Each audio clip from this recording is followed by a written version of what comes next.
Jusqu'à 13h, Côte-Nord. Attitude. Côte-Nord. Côte-Nord. Attitude. Il est midi, 3 minutes, on est lundi, le 15 janvier. On vous souhaite la bienvenue dans votre émission d'actualité d'affaires publiques à Pure FM, Côte-Nord Attitude. Bon midi, Jean. Bon midi, Valérie. T'es pas trop congelé aujourd'hui. C'est quand même froid, hein? Au moins, l'avertissement de froid extrême est effacé. Là. Il y en a plus, mais reste que c'est pas chaud. Les moins 30 au petit matin, c'est dur quand même, surtout les lundis. Ouais, mais en même temps, on peut se dire que ça réveille. Ben oui, ça réveille. On va voir le positif. C'est juste un petit peu plus ça. long à dégivrer les fenêtres des voitures en plus. Hein? T'as bien raison.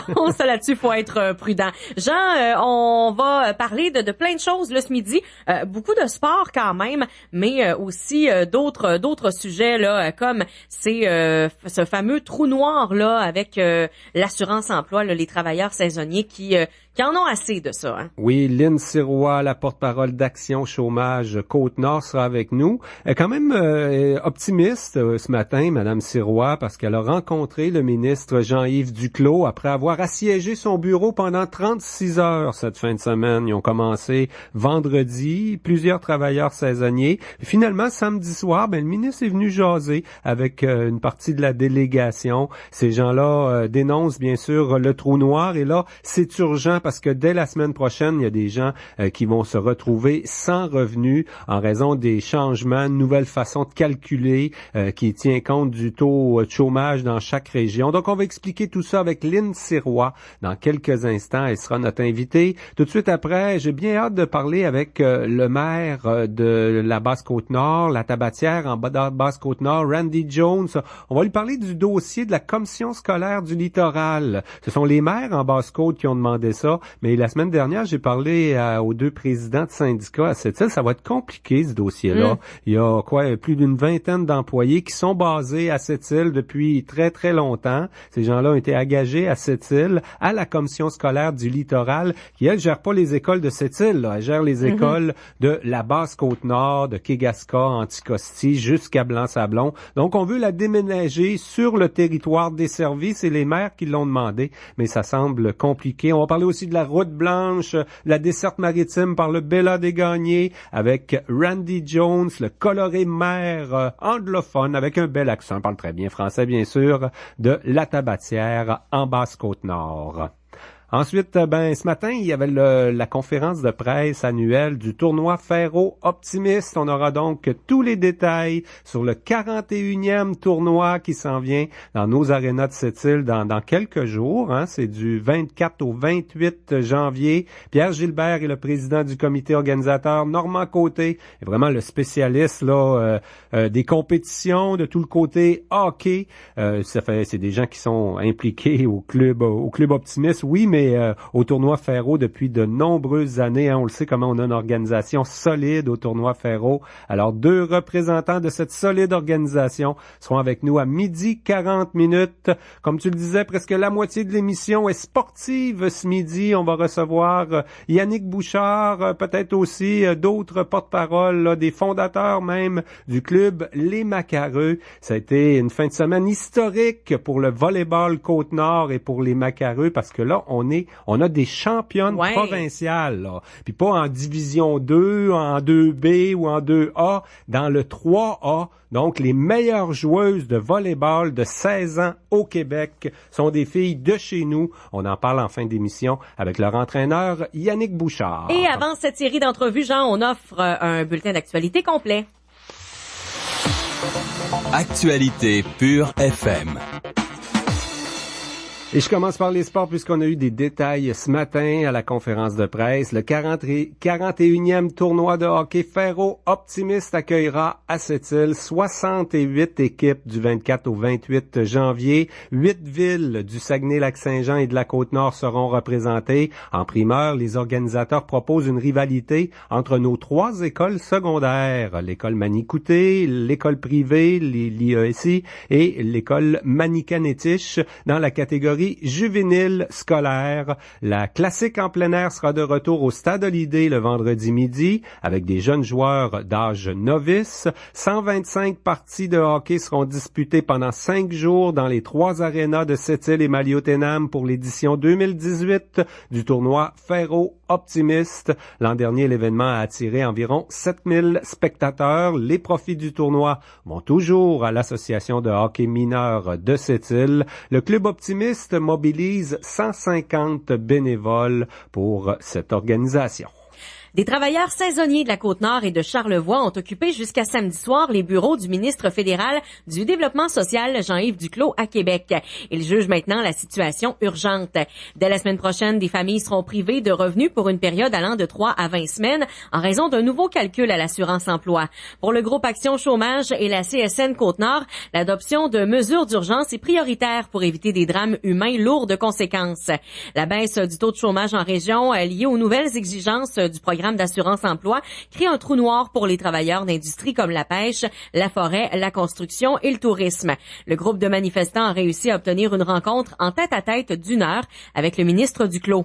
La porte-parole d'Action Chômage Côte-Nord, Lynn Sirois, a espoir qu'une solution sera annoncée bientôt par le gouvernement Trudeau. D'ailleurs, on lui jase aux alentours de 12h15 ce midi à Madame Sirois. Il y a le chef d'Ouachat-Macmaliotenam, Mike McKenzie, qui souhaite plus de rapprochement entre son conseil et celui de la ville de Sept-Îles. Un maillage entre les conseillers des 2 organisations doit s'ajouter aux liens initiés par le chef et le maire, selon Mike McKenzie. Le chef du conseil de bande, Itum, aimerait que la bonne cohabitation que l'on constate dans les domaines de la culture, des loisirs et du sport entre les Sept-Îliens et les Inuits s'étende à la politique et l'économie. Il faut se doter aussi de défis par rapport à diversifier l'économie.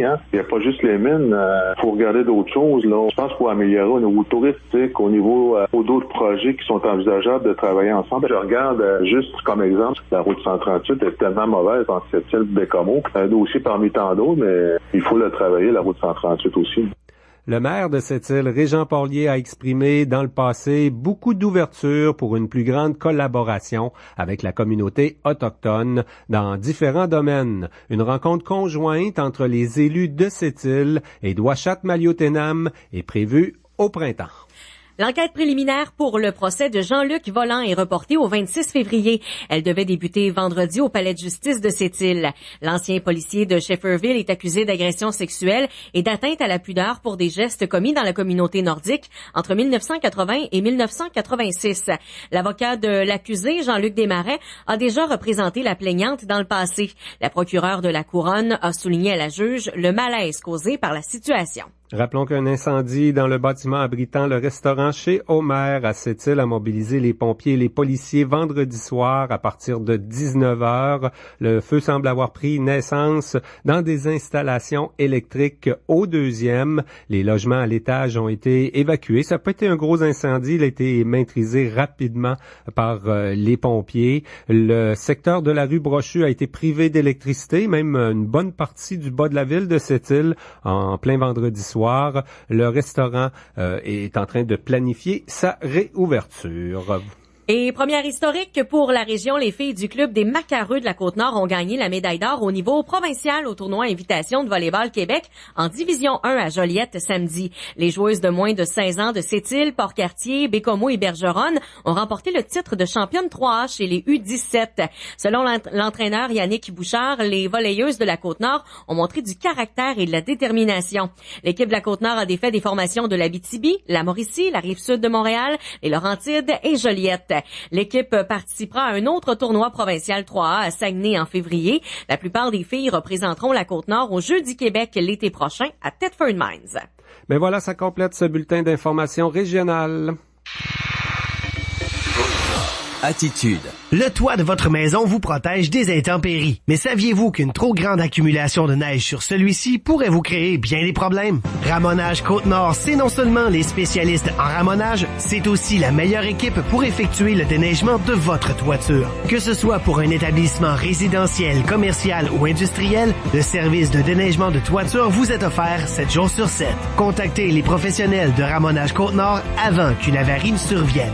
Téléphonez dès maintenant au 960 40 35 ou au 962-0860 pour prendre un rendez-vous. Envie de faire autre chose que de pelleter cet hiver? Tu carbures au défi et t'es motivé à joindre une équipe où tu seras accueilli à bras ouverts? La grande famille de Gaspésiens a besoin de ton jus de bras et ton jus de cerveau. On recrute présentement des pros du lavage et de l'emballage, communément appelés des journaliers, mais chez nous, on n'aime pas ça dire ça. On recrute aussi un ou une super superviseur, quelqu'un qui a le goût de faire la différence au sein d'une équipe. T'as l'esprit vif, tu aimes être sur le terrain ou t'es simplement écœuré de ta job de bureau, démontre-nous ton leadership avant le 19 janvier. Commence par nous téléphoner au 418-562-5757 poste 227 ou nous envoyer ton CV par courriel à gaspésien.com. Le bonheur d'être toujours meilleur, ça commence par la meilleure équipe en ville et c'est chez Gaspésien que ça se passe. Pas game d'en faire partie, améliore ta situation maintenant. 418-562-5757 poste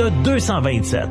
Commencez l'année du bon pied avec une nouvelle Mitsubishi, soit un VUS RVR ou Outlander ou encore un Lancer, tous munis de notre super contrôle intégral unique à Mitsubishi. Profitez de rabais allant jusqu'à 4000 $ et d'un taux d'intérêt à partir de 0% pendant 84 mois sur certains modèles. Et c'est pas tout, prenez congé de paiement pour 90 jours. Surveillez l'arrivée du nouveau Outlander 2018 PHEV, le seul hybride de sa gamme pleine grandeur en Amérique du Nord. Mitsubishi, mieux construit, mieux garanti. C'est promis, c'est moi qui vous le dis. Sylvain Mercier, Côte-Nord, Mitsubishi, 100 rue Napoléon, à Sept-Îles. Des conditions s'appliquent. Venez rencontrer un de nos conseillers pour plus de détails. L'offre prend fin le 31 janvier prochain. Jusqu'à 13h.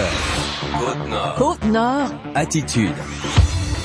Jean, il y a des travailleurs saisonniers qui seront probablement très intéressés à notre prochaine entrevue parce que, bon, ce fameux trou noir avec l'assurance emploi, il y a eu une rencontre positive, semble-t-il, avec le ministre Jean-Yves Duclos samedi soir. Oui, le dossier progresse, mais il a fallu occuper son bureau, monsieur le ministre, pour pouvoir lui parler samedi soir. On était donc rendu dans les actions directes.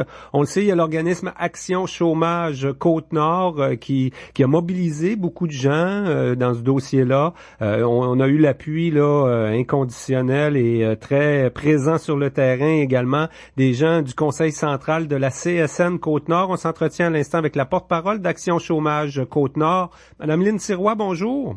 Oui, bonjour. Madame Sirois, il a fallu qu'on fasse des actions pas radicales, mais qu'on y aille occuper son bureau pour y parler, monsieur le ministre, mais c'est positif en bout de compte, là. Oui, tout à fait, mais c'était pas seulement d'y parler, parce qu'on l'avait déjà fait en mai. Parler avec les ministres au Parti libéral, c'est pas très difficile, mais se faire écouter, c'est une autre histoire. Nous, ce qu'on voulait, c'est se faire entendre, se faire écouter, puis qu'ils comprennent très bien l'urgence de la situation, parce qu'on sait très bien que à partir de la semaine prochaine, déjà, des gens de Bétrinité n'auront plus d'assurance emploi. Ils vont commencer leur trou noir et on est en plein hiver. On parle pas du début du printemps. Oui, puis sûrement des gens un peu partout sur le territoire, là, à Port-Cartier, Sept-Îles, en Mingani, des travailleurs saisonniers. Il y en a dans plusieurs domaines. On pense beaucoup aux pêches, au tourisme, mais il y a aussi en sylviculture, là, les gens qui de la foresterie, même en construction. Hein, il y a beaucoup de travailleurs de la construction qui font plus le tour du cadran, comme on dit. Là, il y avait vraiment urgence, mais vous avez parlé au bon ministre. Là. Jean-Yves Duclos, c'est son dossier. Il le connaît très bien. Actuellement, il est sollicité probablement aussi là par des gens des Maritimes, Nouveau-Brunswick, entre autres, qui vivent la même réalité. Tout à fait. Il y a des gens ce matin qui ont manifesté au Nouveau-Brunswick pour faire des demandes puis l'élimination du trou noir. Il y a des gens du Bas-Saint-Laurent, il y en a de la Gaspésie, de la Basse-Côte-Nord. Vous avez tout à fait raison. Vous avez raison de dire aussi que le travail saisonnier, c'est aussi les gens de la construction, là. Et eux aussi ont terriblement de problèmes à vivre ce fameux trou noir. C'est inacceptable pour plusieurs d'entre nous. Mais c'est positif. Je vous dirais ce qu'on a fait. Même le ministre nous l'a dit, ce qu'on avait fait, on l'avait pas fait pour rien. Sans prendre d'engagement, il nous a dit que le message avait été très bien compris, que lui avait un travail à faire, qu'il devait le faire, il devait être à l'écoute de toute parce qu'il y a des rencontres de prévues encore pour ce fameux trou noir et qu'après, ils mettraient des mesures en place pour... Ouais. C'est à suivre. Donc, il est où le problème, Madame Sirois? C'est pas nouveau de cette année, hein, mais les règles là font que ça change à chaque année parce que c'est un recalcul selon le taux de chômage par région. On a regroupé certaines régions. Le vrai problème, il est où exactement? Oh, il y a plusieurs problèmes. Le vrai problème, c'est que on nous donne de l'assurance-emploi selon le taux de chômage. Le taux de chômage est recalculé à tous les mois pour Service Canada. Et selon ce résultat, on nous spécifie le nombre d'heures que ça nous prend pour se qualifier à l'assurance-emploi et le nombre de semaines qu'on a le droit, le nombre de semaines payables qu'on a le droit. Si je vous donne un exemple, Monsieur Saint-Pierre, en janvier 2017, ça nous prenait 525 heures pour faire 20 semaines de chômage. En janvier 2018, on est rendu 665 heures pour 15 semaines de prestations d'assurance-emploi. C'est une perte là, terrible. Là, puis il n'y a pas de grosse industrie qui s'est ouverte un peu partout sur la Côte-Nord. Il n'y a pas eu de grosses annonces, au contraire. Fait que nous, on se demande pourquoi ces chiffres-là sont faussés. OK. 15 semaines de prestations d'assurance chômage, ça veut dire qu'exercer le métier d'être pêcheur, là, il y a des gens qui vont à l'école pour ça, exercer le métier de sylviculteur ou même tous les métiers du travail de la construction, ça va devenir de moins en moins possible, quoi. Ça va devenir de moins en moins possible. Ça va être très dur pour l'industrie de la construction, l'industrie saisonnière au complet, qu'on pense à la sylviculture dans les pêches. Les poissonneries, les gens vont se détourner de ces métiers-là, ils vont partir en ville. C'est ce qu'on voit présentement, là, nos jeunes, les jeunes de 15 à 45 ans, ils partent, là. Oui. Mais là, ça, c'est pas les libéraux de Justin Trudeau, là, qui ont créé ce problème-là, hein. C'était des changements des conservateurs de Stephen Harper, sauf que les libéraux, ils bougent pas vite. Non, ça a été les libéraux. Ça fait longtemps qu'il y a un problème avec l'assurance-emploi et ça a commencé avec les libéraux. Les conservateurs ont suivi et là, présentement, on est avec un autre des politiques encore du Parti libéral. C'est vraiment eux qui ont créé le problème en 2000. Et je pense que là, ils se doivent de le régler. Oui. Le problème a grossi depuis plusieurs années. J'imagine que Action Chômage Côte-Nord veut pas juste une solution là pour régler la situation la semaine prochaine pour ce printemps là. Faut le réfléchir ce genre de problème-là d'une façon permanente avec une vision globale, peut-être bien. Oui. Puis ça, le ministre est parfaitement au courant. Il est au courant de notre vision. Nous, ce qu'on demande, c'est une équité avec la Gaspésie.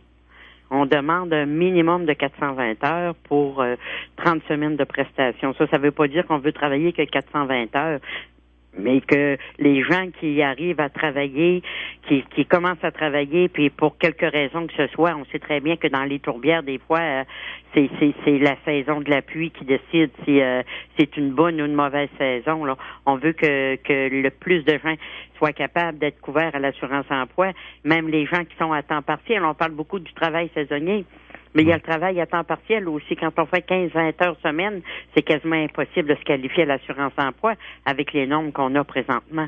C'est à eux aussi qu'on pense quand on fait des demandes au ministre. C'est vraiment bizarre le découpage des régions de ce programme-là, hein, parce que dans le fond, la Côte-Nord est même pas une entité là-dedans. Là. Jusqu'à Sept-Îles, c'est certaines règles, puis à l'est de Sept-Îles, en Basse-Côte-Nord, c'est vrai que c'est une autre réalité, mais ça fait bizarre pareil.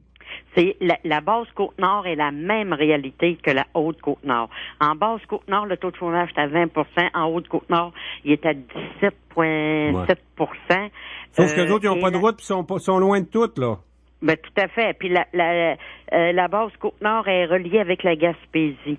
Et nous, le reste est relié avec le Bas-Saint-Laurent. Mais dans des milieux un petit peu plus urbains, là, comme Port-Cartier, Sept-Îles, il y en a des travailleurs saisonniers, mais ce qu'on va leur dire, c'est quoi? Il y a de l'emploi ailleurs, l'hiver, si vous pouvez pas travailler dans votre domaine, faites d'autres choses, quoi? Ben tout à fait, c'est vraiment le message de ce parti-là, là, de se trouver d'autres choses l'hiver, mais ce qu'ils comprennent pas, c'est que la Côte-Nord, c'est un pays en soi, fait que on peut pas se promener partout partir de Tadoussac pour aller travailler à Port-Cartier ou à Sept-Îles ou vice-versa, là. Puis on fera pas un travailleur de la construction, quelqu'un qui va aller travailler en santé demain matin, là, parce qu'il y a un manque de main-d'œuvre en santé, là. Voyons, c'est inadmissible, là. Les gens ont le métier, ils ont leur profession, et il faut qu'ils trouvent l'emploi dans leur profession. Ils peuvent pas prendre tous les postes qui sont vacants, parce que il y a des postes vacants, on en est bien conscient, mais faut quand même qu'il y ait un minimum là-dedans d'expérience. Et c'est inadmissible de demander je vais me répéter, à quelqu'un de la construction d'aller préposer aux bénéficiaires. Oui. Mais là, dans le fond, la rencontre avec le ministre a été positif, mais il n'a pas pris d'engagement. Vous espérez quoi, là, qui règle au moins le court terme, là? Nous, il n'y a pas pris d'engagement. On le sait qu'il travaille sur le long terme. Ça fait longtemps que Monsieur Duclos consulte un peu partout pour le long terme. Puis là, le long terme, on parle de 2019. Fait que nous, ce qu'on demande, là, on comprend que c'est compliqué des fois faire des changements, là. Vous l'avez fait dans un temps record quand il y a eu une crise du pétrole. Vous l'avez fait dans un temps record quand il y a eu une crise automobile. Maintenant, chez nous, on est en crise parce que la bonne nouvelle qui est la baisse du taux de chômage pour les travailleurs saisonniers, c'est dramatique. Il faut que vous venez nous aider puis aider l'Est du Québec, l'Est du Canada, là. Le message a été très bien compris. On demande un minimum de 420 heures pour 30 semaines. On demande que ce soit rétroactif au 1er août pour que tous les gens qui se sont qui ont fait leur demande d'assurance emploi et que ça va être terminé, qu'ils puissent être allongés avant le retour du travail ce printemps. Oui. Sinon quoi, là, on avait dans notre plan d'action d'aller occuper les bureaux du ministre à Québec. La prochaine étape, c'est quoi? Vous allez bloquer à 138? Non, on n'ira pas jusque-là quand même. On sait pas où est-ce qu'on va aller. La prochaine étape, là, il y a le G7. Le G7 à Charlevoix. M. Trudeau est là mercredi. Nous, on invite à tous ceux qui sont capables de se déplacer à Charlevoix. Nous, on sera là. Mercredi là. Ce mercredi ici, le 17, il y a une marche d'organiser. Le mouvement Action Chômage de Charlevoix organise une marche de protestation. On va aller rendre une petite visite peut-être au bureau du G7, on sait pas. On s'en va manifester encore. Nous, on continue, là. On lâche pas, mais la population, faut qu'elle soit derrière nous. La population, faut qu'elle continue aussi, eux autres. Faut qu'ils bougent, faut qu'ils participent à notre mobilisation si on veut réussir à faire bouger le gouvernement. Puis on invite aussi les gens qui peuvent pas se déplacer, là. Il y a une pétition en ligne, là. Sur la page d'Action Chômage Côte-Nord, sur la page du Conseil central Côte-Nord aussi, il y a une pétition qui est en ligne. Allez signer cette pétition, c'est très facile à faire. Ben, on va continuer de suivre ça, Madame Sirois. Est-ce qu'on sait combien ça concerne de personnes, des travailleurs saisonniers sur la Côte-Nord? Il y en a dans plusieurs industries, ça veut dire beaucoup de monde quand même, hein? Ça veut dire 50% des travailleurs de la Côte-Nord sont saisonniers ou à temps partiel. 50%, la moitié. C'est une économie là qui va prendre ça va faire très mal à l'industrie, ça va faire très mal aux épiceries, au commerce de tout le long de la côte. Là, ça va être terrible tantôt ce que vont vivre les Nord-Côtiers. Eh bien, Lynne Sirois d'Action Chômage Côte-Nord, un gros merci pour cette entrevue en direct. J'espère que votre voiture va démarrer là avec le moins 30 à matin. Il n'y a pas grand voiture qui démarrait. Ma voiture est correcte, elle démarre. Elle est partie là. Bon, ben parfait oui. Ça. OK, bonjour. Au revoir. Jusqu'à 13h. Côte-Nord. Côte-Nord. Attitude. Pure FM. 94.1. Aluminerie Alouette présente. Tous les lundis, mercredis et vendredis à 11h23, Aluminerie Alouette offre un temps d'antenne aux organismes qu'elle soutient par le biais d'entrevues consacrées à la promotion de leurs activités. Que ce soit au niveau communautaire, environnemental, culturel ou sportif, tous les lundis, mercredis et vendredis à 11h23, Aluminerie Alouette, engagée dans son milieu, présente. Combattez l'ostéoporose et l'arthrose grâce à Génacol, os et articulations. Ce nouveau produit contient du calcium, de la vitamine D3 et du bore, un ingrédient novateur qui optimise l'absorption du calcium pour combattre efficacement l'ostéoporose. De plus, Génacol Os et Articulations soulagera vos douleurs articulaires reliées à l'arthrose grâce à notre collagène aminologue exclusif. Constatez la différence Génacol. Génacol, tu me fais du bien. Côte-Nord. Attitude.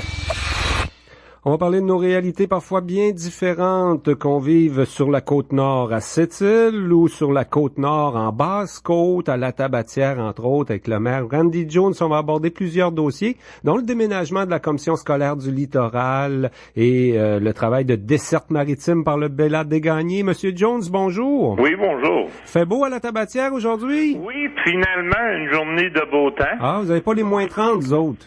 Non, ben c'est moins 22 quand même. Ah, quand même. Dites-moi, la route blanche, l'an passé à pareille date, là, vous dénonciez un peu là le ministère qui s'était peut-être traîné un peu les pieds en début de saison pour signer les contrats puis tout ça. Actuellement, elle n'est pas ouverte la route blanche, mais c'est vraiment parce que sur le terrain, là, c'est pas gelé partout, hein? Non, je vais vous dire, à partir d'hier, il y avait même entre ici de Saint-Augustin la plus grosse baie, BDAH qu'on appelle, qui était il n'y avait pas de glace, je pense. Là, avec les fois qu'on a eu hier à soir, j'espère que ça va être gelé. C'est l'eau salée, hein, ça gèle moins vite. Il y a beaucoup de plaques d'eau salée où la route est prévue qu'elle passe là, hein. Et définitivement. Puis en plus, c'est les tempêtes donc qu'on a eues. Parce que là, de voir des vents de 140, 130, 140, c'est presque le normal à cette heure, puis c'est pas normal. Parce qu'on parlait quand même, la route blanche, on le sait comment c'est important entre les villages, les gens peuvent se voisiner, il y a des carnavals qui s'en viennent, des tournois de hockey, on en a un peu besoin, mais on n'a pas le contrôle là-dessus. L'an dernier, on avait des reproches au ministère, mais là, cette année, c'est à Dame Nature. C'est Dame Nature cette fois-ci, c'est pas la faute du ministère, selon tous les autres indices qu'on a, que le ministère a fait son travail. La plupart, c'est balisé plusieurs places. Donc, la traîne est ouverte en traversant la rivière Saint-Augustin et aussi entre Tabatière et Béni-Mouton. Ben, par contre, il n'y a pas beaucoup de neige à cette heure avec la pluie qu'on a eue en fin de semaine, puis le doux temps. C'est comme une patinoire partout, presque. Ouais, des fois, il y a des gens qui voyagent pareil, qui prennent un petit peu des chances, mais on connaît assez bien notre terrain, j'imagine, en Basse-Côte, hein? Oui, ça, c'est une chose qu'on peut dire, là. Les gens se connaissent. Ouais. Le Bella Desgagnés, ça a été une fin de saison. En fait, il reste peut-être un voyage, là, je sais pas s'il a accosté chez vous en fin de semaine. Ça n'a pas été facile chez vous, à la Tabatière. Est-ce qu'on a eu les cadeaux de Noël en temps cette année? Oui, le voyage pour Noël était atteint. La compagnie a tout fait pour assurer que le bateau rentre pour Noël. Ils ont fait, ils ont passé doigts de départ pour que le bateau puisse revenir à faire toutes les parts. Ben encore cette semaine, en fin de semaine, j'ai vu qu'elle était à l'ancre juste au large de la Tabatière pendant 7-8 heures à attendre que les vents baissent au calme avant qu'ils puissent rentrer. C'est vraiment pas facile pour eux autres non plus, là. Les tempêtes donc qu'on a, c'est pas normal. C'est pas les glaces, hein, c'est vraiment les vents qui sont pas favorables. C'est ça. C'est les vents qui causent le dégât et les problèmes. On voit juste en face de nous autres, North-Sydney, Port-au-Basque, il y a 3 traversiers, donc la taille est pas mal plus grande que le Bella. Puis eux autres ont été ratés presque une semaine de temps. La même chose pour Blanc-Sablon, Saint-Barbs. Puis pour certains cas, là, on peut pas penser que le Bella est différent qu'eux autres. Ouais. Et pourquoi vous dites que c'est pas normal? Alors, ce que vous avez, M. Jones, des tempêtes, vous en avez vu quand même là sur le littoral marin en Basse-Côte-Nord, là, ils vendent plus que normal? Ah oui, c'est incomparable. Comme moi, j'ai vu, puis j'ai fait la navigation pendant 27 ans de temps, et depuis que moi j'ai commencé, ou quand j'ai commencé, à partir à maintenant, le changement, là, c'est drastique. je crois que peut-être c'est nous autres qui sont les premiers qui sentent le changement climatique. Compte tenu que où ce qu'on est, c'est la même chose en ce qui concerne pendant le temps des pêches. Nous autres, sur la Basse-Côte, on savait que la pêche était en problème avant les moratoires. Puis avec les tempêtes, juste en face là à Rick House, quand que c'est 186 kilomètres avec les vents froids qu'on a, ben là, regardez ce qui s'est passé en fin de semaine un état d'urgence à Corner Brook, puis une partie de les routes, toute partie la côte ouest de Terre-Neuve. Oui, ça a inondé là-bas, là. Important, là. Ouais. Et dites-moi, dans le fond, la meilleure solution pour les transports, ce sera toujours la route 138. Là, le ministre, avant les fêtes, nous disait, là, en 2018, il va y avoir des tronçons en construction. Vous allez surveiller ça, sans doute, en Basse-Côte. Est-ce que vous commencez à y croire un petit peu, M. Jones? Moi, je vais croire quand je vais être capable de rouler. J'ai été trompé trop de fois pour croire, puis là, je veux voir avant que je vais croire. Ouais. Les promesses de politiciens, vous en avez assez entendu? J'ai assez attendu, puis c'est le temps. Donc, on voit quelque chose de concret. Des promesses d'élection, je suis tanné de ça. La seule solution, donc, comme vous dites, c'est la route. Aucun doute là, là-dessus. Il n'y a pas d'autre moyen. Même avec un navire, tu peux avoir le Queen Mary 2, puis on peut pas rentrer dans les ports quand ils vendent, quand il fait tempête. Ouais. Ça, c'est la réalité. C'est la même chose avec les avions. Le prix des avions, ça fait plusieurs fois qu'on a acheté assez de billets pour voyager qu'on aura pu faire la route. Ouais, mais ça, il y a un sommet qui s'en vient là très très bientôt. Ça aussi, là, il va peut-être y avoir des annonces positives. Ici à Sept-Îles, le maire Porlier a rencontré des gens d'Air Canada là, puis je pense qu'au sommet il va y avoir des annonces aussi. J'espère qu'ils n'oublieront pas la Basse-Côte-Nord là-dedans. Moi, j'espère que non plus, surtout qu'ils sont venus ici dans ma municipalité. Et j'espère qu'on va avoir des annonces qui sont positives parce que vraiment, là, j'ai vu encore en fin de semaine des gens pris à Chevry pendant 3 jours de temps. C'est des tempêtes. C'est pas la faute. Aussi, des fois, on a une tendance, et moi-même, une tendance de mettre la faute sur la compagnie aérienne. Quand c'est la météo, puis il n'y a rien à faire. Ben oui, même chose pour le bateau. Dites-moi, autre promesse que vous avez déjà entendue en Basse-Côte-Nord, le déménagement de la commission scolaire du littoral qui est basée à Sept-Îles pour la mettre sur le territoire qu'elle dessert, éventuellement chez vous ou à Blanc-Sablon. Est-ce que vous y croyez cette fois-là? Là, on a reçu un communiqué juste avant les fêtes, mais à Sept-Îles, les 2 syndicats me disent ça se peut pas. Peut-être on va avoir des nouvelles pour les syndicats, parce que ça, c'est quelque chose que l'ensemble de la Basse-Côte-Nord veulent. C'est inconcevable qu'une commission scolaire qui est supposée d'être là pour les gens de notre territoire, que les gens qui sont en train d'administrer cette commission scolaire-là restent même pas sur le territoire. Ou donc, comme vous avez dit en partant, les réalités sont bien différentes que d'un de l'autre. J'ai absolument rien contre cette île. Au contraire, j'adore cette île. J'ai resté là. Par contre, si on veut que les choses fonctionnent, il faut commencer par chez nous. Et que les gens qui prennent des décisions sont des gens qui sont sur le territoire, ils savent ce qui se passe.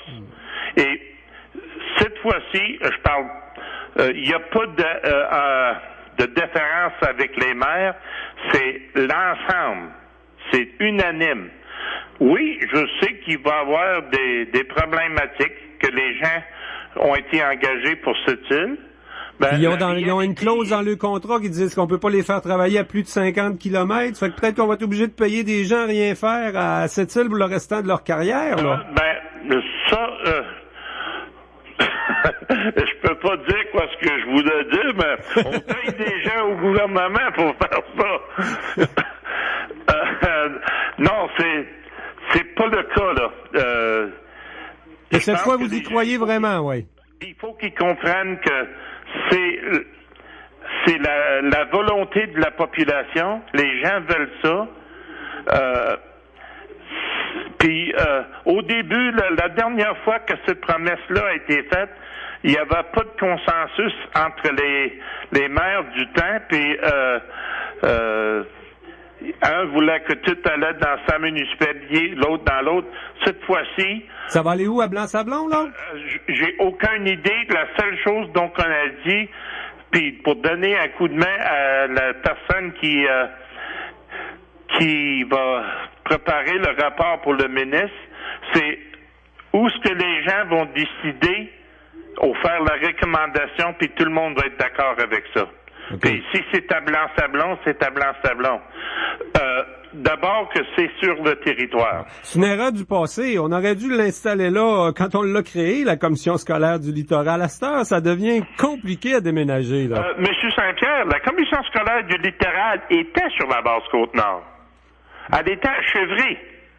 Puis ils l'ont déménagé de là. C'est ça le problème. Oui. Donc, il y a eu des décisions politiques à un moment donné, là. Oui, ça, c'est avant qu'on devienne des municipalités. Puis, ils l'ont enlevé de Chevry. C'est peut-être 35 ans de ça. La commission scolaire était sur la base Côte-Nord.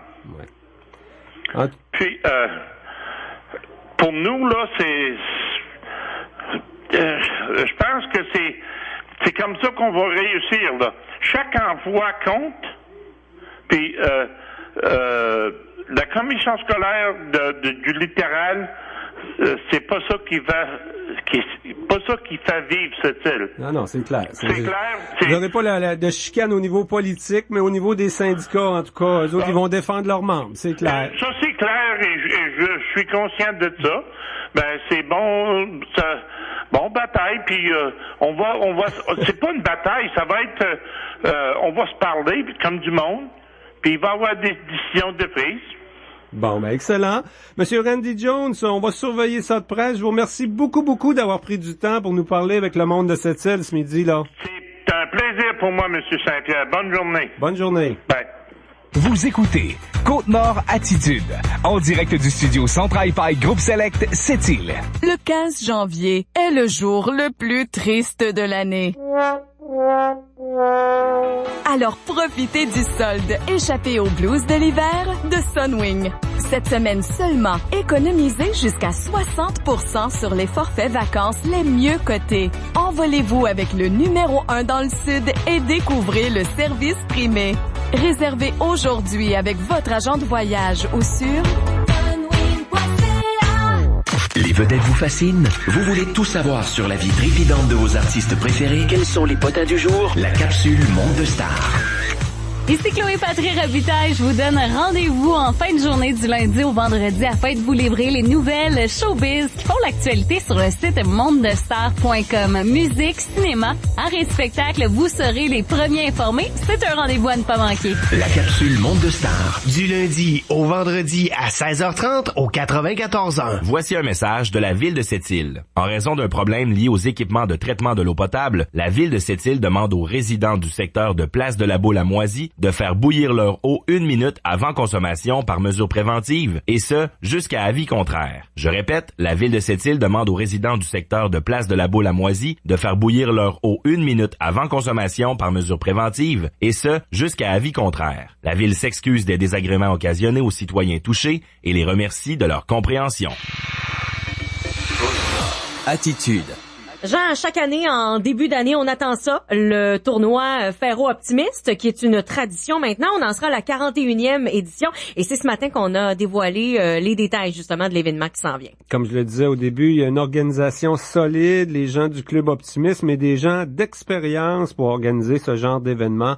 Donc, Pierre Gilbert, qui est président du comité organisateur. On a avec nous également Étienne Lanouette. C'est Normand Côté qui devait venir nous voir, mais Étienne va être capable de nous donner toute l'information sur les rivalités prévues là dans fin de semaine. Bonjour, messieurs. Ah, bonjour. 41e tournoi Ferro. Pierre, est-ce que tu es satisfait de ce qu'on a proposé aux gens? C'est toujours gagnant, le Ferro, hein? C'est comme un beau rassemblement. Là, on voit plus d'équipes du Saguenay-Lac-Saint-Jean depuis quelques années. Donc, ça déborde la Côte-Nord maintenant. C'est sûr qu'au niveau du Saguenay, pour eux, ça devient intéressant parce que il y a des parties qui comptent pour la saison. Fait qu'en même temps, ils viennent au tournoi puis ils voient un peu l'ampleur que notre tournoi a par rapport peut-être à d'autres tournois. Là. Alors pour eux, c'est intéressant. C'est une pierre deux coups dans le fond. Là. Mm-hmm. Donc, il y a du nouveau cette année. Ça va être très intéressant. Une compétition entre nos 3 écoles secondaires. L'INOU, la privée et l'école Manicouté, finalement. Du juvénile scolaire. Ça aussi, hein, dans l'évolution du hockey, là, on voit il y a de plus en plus la structure scolaire qui prend de la place. Oui, c'est sûr que depuis quelques années, là, le sport étudiant a mis l'emphase sur le hockey scolaire. Et puis, Hockey Québec, dans le fond, n'a pas eu le choix de suivre trop parce que ça a pris une ampleur plus que même moi-même que je pensais durant le temps que je travaillais au cégep là, au niveau du sport étudiant. Là, on voit que ça prend une certaine ampleur. Ce qui fait que cette année, on s'est dit, je pense qu'on pourrait intégrer pour une première année une catégorie pour que les gens voient un petit peu ce nouveau produit-là. Mais qui va sûrement prendre là, de l'ampleur d'ici les prochaines années. Le juvénile, ça veut dire des secondaires 4 et 5. C'est l'équivalent du Bantam Midget, quelque chose comme ça, Étienne? Exactement. Donc, dans le fond, ça se trouve être des joueurs qui font souvent déjà partie d'équipes qui participent au tournoi, soit dans les catégories Bantam, Midget A ou Midget 2B. Donc, c'est des joueurs qui participent déjà au tournoi. Donc, si on veut, on leur permet de participer en quelque sorte en double au tournoi. C'est sûr que avec l'arrivée du scolaire au niveau de la région, ça a créé aussi certaines difficultés, je dirais, au niveau des inscriptions, là, au niveau des équipes de catégorie midget. Donc, on compense un peu la baisse des nombres d'équipes, si on veut, au niveau du midget A, entre autres, par, si on veut, l'ajout de la catégorie juvénile là, Est-ce que c'est la plus belle rivalité? On a toujours la double lettre quand même, là, nos Basques contre les Vikings, contre des équipes du lac. Ça, c'est des belles rivalités aussi, là. Mais les matchs les plus intéressants, des fois, on dit que c'est toujours les plus vieux, mais c'est pas vrai, hein. Les jeunes donnent pas nécessairement un bon spectacle, qualité de hockey, parce qu'ils sont là pour apprendre, mais en termes d'émotion, d'énergie sur la glace, c'est palpable, là. Ça, c'est certain. Je pense qu'il n'y a pas vraiment de lien avec la catégorie. Là. On peut avoir des très belles finales ou même des très beaux matchs dans toutes les catégories de novices et midget là, tout au long de la fin de semaine. Surtout novices et atomes, là, c'est souvent là qu'on a des parties intéressantes, que les moments dans les gradins se retiennent plus. Alors, ouais, c'est les ça. grandes catégories, là, ça brasse, mais tantôt pour compléter... Avec toute la tiraille pour faire du bruit, là, les cric-cric, puis les trompettes. Puis... La seule différence au scolaire, c'est que, si je ne me trompe pas, il n'y a pas de 17 ans. Là. Je pense que c'est 14, 15, 16. Là. C'est un peu la seule différence là, qu'on a. Là. Pierre, est-ce que c'est de plus en plus difficile d'organiser un bon tournoi de hockey à cette île avec les nouvelles règles? Là, Normand Côté m'expliquait. Parce que là, on a des catégories, il y a seulement 3 équipes, entre autres une catégorie, je pense, chez les Atomes, 2 équipes de cette île, une équipe du Havre. C'est sûr que c'est un petit peu moins le fun comme challenge, mais à cette heure, hein, il y a des tournois qui sont rendus spécialisés, comme au Havre, là, le tournoi de la Manganie, c'est devenu un tournoi Atome. Donc, les équipes de Bécomo viennent pas à cette île, puis à Havre-Saint-Pierre 2 fins de semaine de suite, là. C'est sûr que ce qui est intéressant d'un bord devient moins intéressant de l'autre côté. Nous, je dis nous parce que je sais aussi, au niveau de la région, on a voulu rendre les petits tournois là, que ce soit intéressant et vivable pour que les petites zones puissent en profiter. Alors, le système qu'on a fait d'avoir 4 tournois obligatoires dans les 4 catégories, c'est un succès jusqu'à ce jour, mais c'est sûr que pour Port-Cartier et Havre-Saint-Pierre, mettons, ça les a peut-être permis de sauver leur événement aussi, là. Port-Cartier, c'est le Bantam, et Havre-Saint-Pierre, c'est l'Atome. Alors, puis d'un autre côté, puis les tournois comme nous, le Ferro et Bécomo, les équipes sont pas obligées de se présenter. Alors, c'est ce qui fait qu'on a des baisses d'équipes dans certaines catégories, comme Normand le disait ce matin, les gens de Bécomo viendront peut-être pas au Ferro dans l'Atome, parce que la semaine d'après, ils vont au Havre. Alors, faut vivre avec ça, là, mais en tout cas, c'est sûr que tant qu'on va présenter une catégorie, on va la présenter quand même à 3 équipes. On verra l'an prochain, peut-être que les équipes ne voudront pas revenir à 3 équipes, mais on vivra avec la décision. Mais au moins, les 60 équipes qui sont là, je pense, sont intéressées à se présenter puis à vivre l'ambiance du Ferro, là, qui est toujours belle, là, année après année. En même temps, on le voit comment c'est rassembleur pour la Côte-Nord, le Ferro. Fermont est redevenu fidèle, hein, ça c'est intéressant de voir les équipes du Nord. La présence autochtone au tournoi Ferro, l'an passé on parlait de record, encore cette année, beaucoup d'équipes des communautés Innu, là. Ouais, je crois, de mémoire, je pense qu'on a 7 ou 8 équipes des communautés Innu de la Côte-Nord, soit, je crois, 3 équipes de Natashquan. Il y a des équipes de Maliotenam également, bien entendu, et des équipes de Pessamit. Donc, c'est vraiment bien là, au niveau de la représentativité autochtone auprès du tournoi. Également, Fermont qui est de retour encore cette année avec 4 équipes. Donc, c'est le fun de voir là, qu'il y a des gens de partout dans la région là, qui se déplacent pour venir au tournoi Ferro. Les jeunes sont contents d'être ici, puis nous, on est vraiment contents de les recevoir également. Mm-hmm. Les moments forts, Pierre, il y a toujours la classique extérieure le vendredi midi. C'est le fun pour les jeunes novices, même s'ils savent pas d'avance cette année. Hein? On n'a pas identifié les équipes d'avance. Ça va être selon le tournoi. Oui, c'est la catégorie novice B, là, mais je pense que ça va aller peut-être jusqu'au jeudi seulement, qu'on sache quelle équipe qui va participer. Pour les jeunes, c'est spécial, puisque nous, on fait quand même les nationales, puis la mise au jeu officielle. Puis même si tu joues dehors souvent, c'est rare que tu joues une vraie partie avec des arbitres, puis bon, tu sais, avec l'annonceur, etc. Fait que ça fait, pour les parents aussi, on se rattrape un peu dans notre jeunesse, là, mais en tout cas, à date, on est chanceux depuis 6 ans, on a pu la présenter 4 fois. Extérieur, c'est sûr qu'il se fait moins 80 comme aujourd'hui. Là, aujourd'hui, elle n'aurait pas lieu. Elle n'aurait pas eu lieu. On là, aurait annulé ça ce matin. On va la transférer à l'aréna de Mario Volant. En tout cas, on espère là, que la température va nous suivre. Et d'ailleurs, vous autres, c'est 94, vous serez là, le vendredi midi. Alors, il y a le soir, le vendredi soir, la cérémonie d'ouverture, les finales le dimanche. En général, l'an dernier, on voyait autour de 7000 personnes qui ont fréquenté nos arénas. C'est toujours un moment intéressant. Côté organisation, ça s'essouffle pas. Les gens qu'on voyait en avant, là, c'est vraiment des gens d'expérience qui sont là dans le dossier depuis plusieurs années, là. Oui, à part Étienne, qui est notre recrue, l'autre gang, c'est tous des vieux bonhommes, là. Des vieux de la vieille. Des vieux bonhommes, puis quelques jeunes vieilles femmes qui sont avec nous autres. On a un petit peu mélange de tout le monde, c'est sûr qu'on est... Ça s'essouffle pas, non? C'est quand même...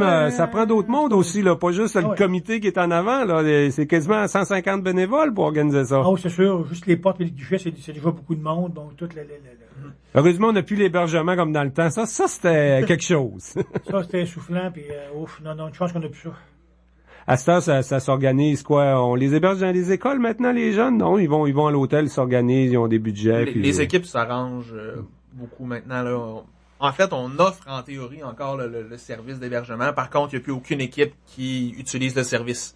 Donc, ils vont à l'hôtel, puis avec les parents, avec la famille. C'est comme ça qu'ils s'arrangent. En même temps, c'est toute la famille hockey, finalement, qui profite du tournoi Ferro. Bien sûr, les gens de l'association de hockey mineur étaient là à la conférence de presse ce matin, parce que pour eux autres, ça permet justement d'alléger un peu là, la contribution des parents dans le sport de leur enfant, hein, d'avoir un Ferro qui rapporte quand même à notre association. C'est sûr, pour le mineur, ça devient toujours intéressant, parce que ce montant-là qu'on leur donne, qui est toujours aux alentours de 20-25 000, c'est un bon coup de pouce pour les équipes qui vont éventuellement aller à la Coupe Dodge. Surtout que cette année, c'est en Outaouais. Fait que c'est un très bon bout. Alors, c'est toujours bienvenu de recevoir un montant là, en janvier comme ça pour préparer la fin de la saison. Ouais, puis ils ont beaucoup de tournois à l'extérieur et tout ça. En terminant, ça n'en prend justement des plus jeunes qui s'impliquent pour la technologie, entre autres, le site Internet, tout ce qu'on a. Là, cet matin, on parlait même d'avoir des applications sur notre cellulaire pour savoir ce qui se passe au Ferro. Là, il est rendu techno, notre tournoi Ferro. En fait, vous pouvez suivre la page Facebook du tournoi Ferro. Tout est là-dessus au niveau des liens pour notre site Internet avec l'horaire et toute l'information dont vous pouvez avoir besoin là, pour profiter pleinement du tournoi Ferro cette année. Puis sur nos téléphones intelligents, c'est juste que ça va mieux se placer tout seul, hein, finalement, exact. Si je comprends bien. Ouais, on a amélioré la moi, disposition. Le président, je suis encore pierre à feu, là. Je sais même pas comment ça s'écrit Facebook. Non, toi, un cellulaire, t'as jamais vu ça non plus. Eh bien, un gros merci, messieurs, d'être venus nous parler du 41e tournoi Ferro. On rappelle que c'est du 24 au 28 janvier, pas la fin de semaine qui vient. L'autre, ça commence dès le mercredi. Merci. Côte-Nord. Attitude. Pur FM 94. La 28e édition du Festival du film de Sept-Îles, Ciné7, débute ce jeudi 18 janvier avec la présentation de Choc, le film d'ouverture en présence du réalisateur Philippe Falardeau. La soirée d'ouverture aura lieu à la salle Jean-Marc Dion à 19h30. Du 18 au 28 janvier, c'est plus de 30 films qui seront présentés dans les salles du Ciné-Centre de Sept-Îles et au Cinégraphe à Port-Cartier. Plusieurs réalisateurs seront présents pendant le festival. Martin Laroche, Kevin Bacon-Hervieux et Philippe Falardeau. Pour la programmation complète, visitez le www.ciné7.ca. Absolument fan. Avec Maxime Lamontagne. Absolument fan. La saison 2017-2018 de la LNH bat son plein. Grâce aux nouvelles du site absolumentfan.com, vous saurez tout avant tout le monde. Les rumeurs, les prédictions, les nouvelles de dernière heure. Que ce soit pour vous aider dans votre pool de hockey ou juste satisfaire votre curiosité, joignez-vous à moi en fin de journée pour être aux premières loges. Absolument fan. Du lundi au vendredi à 17h17 au 94.1. Côte-Nord. Attitude. Pur FM 94.1. On va parler de notre deuxième sport national à Sept-Îles. On vient de parler de hockey, du tournoi Ferro. Là, on va parler de volley-ball, une discipline où on est très, très bon, surtout les filles qui, en fin de semaine, sont devenues les championnes provinciales. Des fois, on est de bons dans la division 2 ou dans le 2A. Mais là, c'était 3A, première division. Donc, les meilleures joueuses de 16 ans et moins en volleyball au Québec, il y en a un bon nombre qui sont sur la Côte-Nord, semble-t-il. Yannick Bouchard, entraîneur, et Brian Traverse du club Les Macareux sont avec nous. Bonjour. Bonjour. Salut Jean. Alors, en fin de semaine, Yannick, nos filles ont très, très bien fait. Est-ce que, ils ont surpris leur entraîneur même? Ouais, en effet, on s'en allait là pas avec des objectifs de résultats, pas du tout, là. Le but, c'était de travailler l'esprit d'équipe, les systèmes de jeu, puis d'évaluer surtout les joueuses en vue des Jeux du Québec cet été à Tetford. Puis c'est sûr, on n'avait pas d'objectif de résultat. On est bien heureux, par contre, du résultat, mais on s'attendait pas à ça du tout. Oui. C'est vraiment le meilleur résultat des Macareux, là. Ça a quand même... moi, je me souviens de la naissance des Macareux, mais ça doit faire 15-20 ans quand même que le club existe, hein? Ça existe depuis 2002. Puis au niveau féminin, c'est la première fois qu'on a un résultat aussi haut que ça, là. Oui, de gagner dans le 3A comme ça. Comment est-ce qu'on l'explique, le succès? Progressivement, quand même, depuis quelques années, là, on le voit, on a des très, très bonnes équipes là, pour compétitionner. On a, depuis 2 ans, on a la notion de motion d'émotion dans la Ligue scolaire qui fait en sorte de faire jouer toujours la compétition. Les meilleures équipes qui s'affrontent, ça fait en sorte que les joueuses s'améliorent. Et cette année, on a 32 équipes au niveau scolaire, au niveau féminin.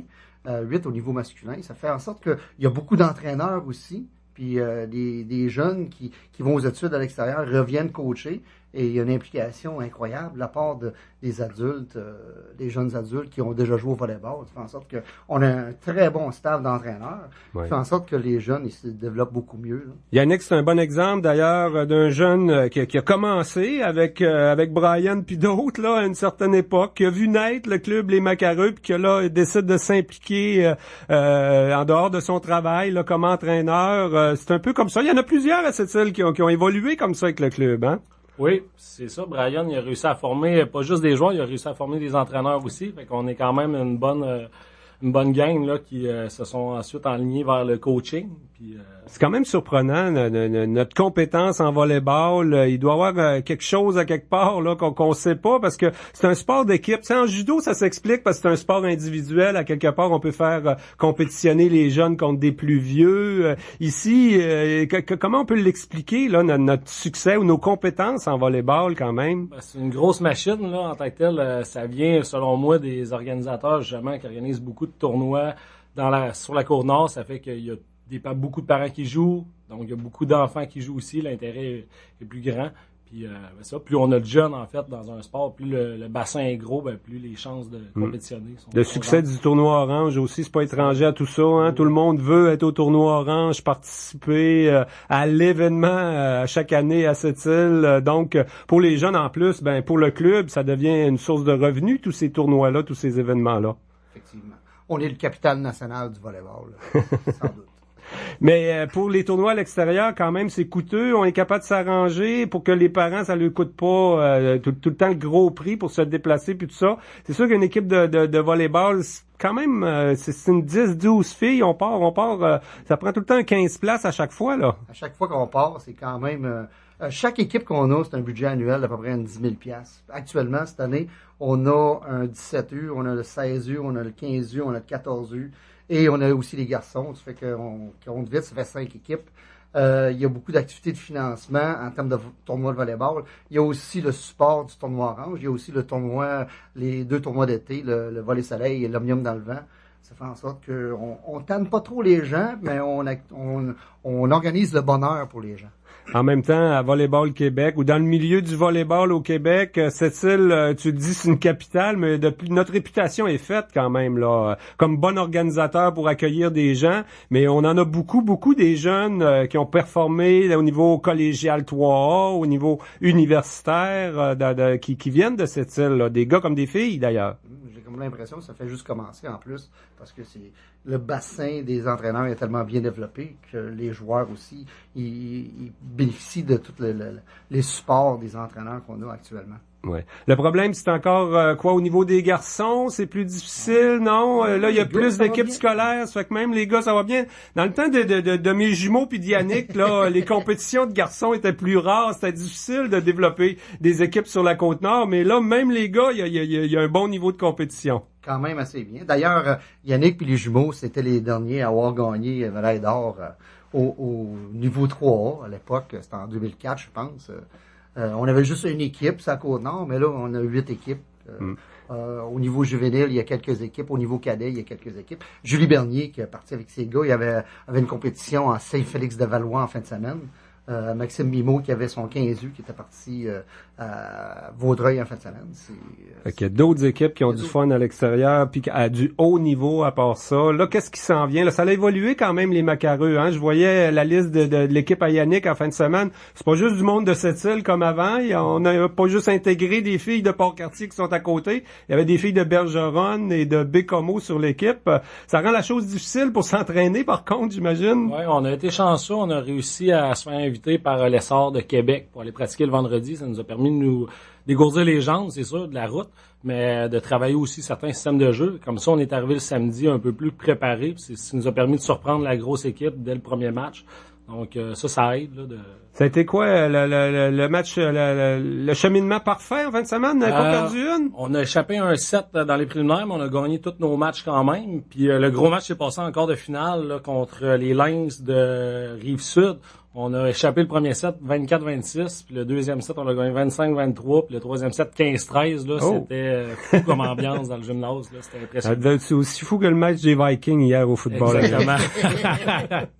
Et puis les prochaines étapes, tu as parlé des Jeux du Québec parce que curieusement en volleyball, c'est l'été, c'est aux Jeux du Québec d'été qu'on joue au volleyball intérieur. C'est le gros événement qu'on vise, mais il y a plein d'autres tournois là, dont un en février, je pense, avec les mêmes filles. Avec les mêmes filles, en fait, nous on est encore en mode évaluation. Donc, on va refaire un tournoi provincial vers la fin avril, encore là pour évaluer certaines joueuses. Puis après ça, là, on va partir en camp de sélection au mois de mai. Plus après ça, le camp d'entraînement là, durant le mois de juillet en vue des Jeux du Québec à Telford Mines. Est-ce qu'on marche en harmonie, Brian? Parce qu'il y a quand même 2 réseaux de compétition. Il y a le scolaire, les Macareux, c'est du civil, c'est du 3A avec Volleyball Québec. Là, c'est pas du juvénile cadet scolaire, mais tous ces jeunes-là sont dans le réseau scolaire. Ça marche bien? C'est en harmonie? Oui, mais on essaie d'organiser les tournois scolaire en fonction de ce qu'on peut avoir comme horaire au niveau du 3A. Ça fait que les fins de semaine, c'est très chargé l'hiver, mais les fins de semaine, ça coïncide avec ce qui est plus difficile, c'est pour la location des gymnases. Là. Les équipes scolaires ont toutes leurs gymnases, mais au niveau civil, des fois, c'est plus difficile là, d'aller emprunter des gymnases, mais on réussit quand même assez bien là, avec le milieu autochtone là, qui prête assez souvent les gymnases. Un gros merci. On va continuer de vous suivre. Yannick, en terminant, on nomme les 6 filles qui ont gagné en fin de semaine, nos championnes, 4 de Sept-Îles et 2 de Port-Cartier. Les autres de Bécomo puis Bergeronne, ils risquent pas d'être à l'écoute. C'est pas parce qu'ils sont pas bonnes. Okay. Mais nos 6 à nous, on les nomme. On parle Laurence Larouche, Anna Boily, Laurence Larrivée, ouais, excusez, Anna Boily, Émilie Gagnon, Méanne Boucher, et à Port-Cartier, Frédéric Maltais et Rosalie Deschambault. Ben, ce sont nos championnes 3A, toutes catégories, parmi les meilleures joueuses de volleyball au Québec de leur âge. Bravo les championnes. Merci, messieurs. Merci à vous. Merci à vous. Et Jean, nous, à 13h01, on souhaite un bon après-midi, bien sûr, à tous les auditeurs de Pure FM. Et demain, tu seras avec Tommy, demain midi. Est-ce que déjà, tu as une petite idée de ce qui s'en vient? À suivre dès cet après-midi à 14h, la Ville nous dévoile son budget 2018. Y aura-t-il des hausses de taxes à cette île? On va savoir ça après-midi. Puis demain midi, on aura tous les détails sur le budget. Donc, c'est à surveiller, bien sûr. Merci d'avoir été à l'écoute de Côte-Nord Attitude. On vous souhaite un très, très bel après-midi et on vous dit à demain. Bye bye.